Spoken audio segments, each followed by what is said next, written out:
সবচেয়ে বড় খবর প্রকাশ করল দেশের তাবড় তাবড় বিজ্ঞানীরা। মারাত্মক বিপদ বাড়াচ্ছে জলবায়ু পরিবর্তন, যে কারণে সমুদ্র গর্ভে তলিয়ে যাবে দেশের 3টি রাজ্য।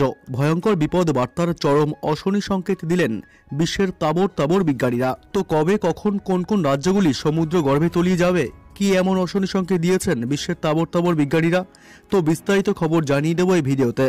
বিস্তারিত জানতে হলে ভিডিওটি অবশ্যই শেষ পর্যন্ত দেখবেন। আপনি এখন যে জেলা থেকে ভিডিওটি দেখছেন, আপনার সে জেলার নামটি ভিডিওর কমেন্ট বক্সে কমেন্ট করে জানিয়ে দেবেন। আপনার জেলার নতুন কোনো খবর বেরিয়ে আসলেই আমরা আপনাকে জানাবো। আপনার কাছে ছোট্ট একটি অনুরোধ, ভিডিওটিতে একটি লাইক করবেন, চ্যানেলটি সাবস্ক্রাইব করে পাশে আসা বেল বাটনটিও বাজিয়ে দেবেন পরবর্তী লেটেস্ট খবরগুলি সবার আগে দেখার জন্য। সবচেয়ে বড় আন্তর্জাতিক মাথা ব্যথা হলো এখন জলবায়ু। সুন্দরবনের জলবায়ু নিয়ে রীতিমতো উদ্বেগ প্রকাশ করেছেন পরিবেশ বিজ্ঞানীরা। তবে শুধু সুন্দরবনই নয়, ওই সংস্থার দাবি পশ্চিমবঙ্গ, মুম্বাই সহ ভারতের 4টি শহর সমুদ্রের নিচে চলে যাবে, এমনকি নভি মুম্বাইয়ের প্রায় পুরোটাই ভেসে যেতে পারে। এক মার্কিন সংস্থার গবেষণায় জানা গিয়েছে 2030 সালে কলকাতার ওপর দিয়ে বয়ে যেতে পারে সেই সমুদ্রের জল।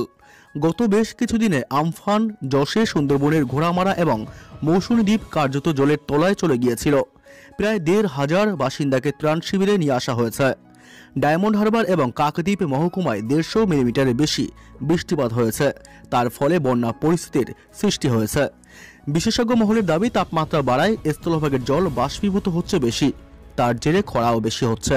2040 সালের মধ্যে ভারতেও এর গুরুতর প্রভাব পড়বে, জানিয়েছে রাষ্ট্রসংঘের একটি রিপোর্ট। ভারতের অর্থনৈতিক রাজধানী মুম্বাইয়ে ইতিমধ্যেই বৃষ্টির পরিমাণ বেড়ে গিয়েছে। অন্যদিকে 2050 সালে 1.5 ডিগ্রি করে বাড়তে থাকবে তাপমাত্রা, যার ফলে বরফ গলবে এবং বাড়বে বন্যা পরিস্থিতি। অন্যদিকে জলবায়ু নিয়ে নতুন খসড়া চুক্তিতে জরুরি পদক্ষেপ নেওয়ারও আহ্বান জানানো হয়েছে। গ্রিনহাউস নির্গমন বৃদ্ধি এবং তার প্রভাবে জলবায়ুর মারাত্মক পরিবর্তন নিয়ে চিন্তিত গোটা বিশ্ব।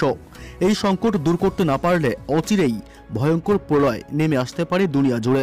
এ বিষয়ে শুক্রবার জলবায়ু সংকট নিরসনে COP26 সম্মেলনে নতুন খসড়া চুক্তি হয়েছে। সেখানে জলবায়ু পরিবর্তন সামাল দিতে বিশ্ব নেতাদের জরুরি ভিত্তিতে পদক্ষেপ নিতে আহ্বান জানানো হয়েছে। যদিও খসড়া চুক্তিতে কয়লাসহ জীবাশ্ম জ্বালানির ব্যবহার কমানো নিয়ে সুর কিছুটা নরম করা হয়েছে, পাশাপাশি জলবায়ু সংকট মোকাবিলায় দরিদ্র দেশগুলোকে আরও বেশি সহযোগিতা করতে ধনী দেশগুলোর প্রতি আহ্বান জানানো হয়েছে। এ চুক্তি চূড়ান্ত হতেই সম্মেলনে অংশগ্রহণকারী সব দেশকে ঐক্যমতে পৌঁছতে হবে। ঐক্যমতে পৌঁছতে সময় লাগতে পারে। গোটা বিশ্বজুড়ে উষ্ণতা বেড়ে যাওয়ার প্রভাব সামলাতে এই বৈঠক খুবই গুরুত্বপূর্ণ হিসেবেই বিবেচনা করা হচ্ছে।